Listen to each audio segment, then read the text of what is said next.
Here we have our 2024 Aviara AV28 Surf, stock number 198640. Starting at the bow, you have a windlass anchor. This boat is gray with a black bottom.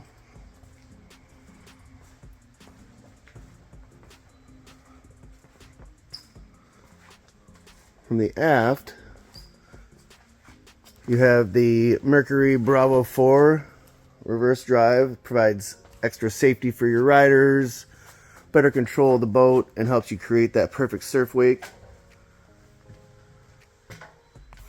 Coming up, the center part of the swim platform does drop down for ease of water access when getting your board on and everything. Nice lounge pad in the back. Lots of seating. Great viewpoints for both looking forward and aft.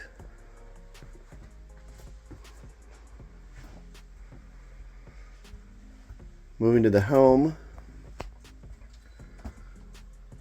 you have a Simrad display that'll have your Mercury vessel view as well as your chart plotter and other functions.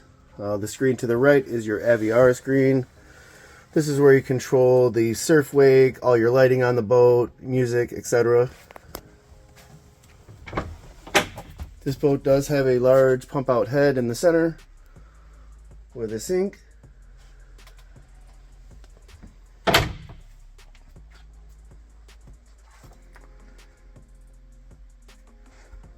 Moving forward, you have a nice deep bow seating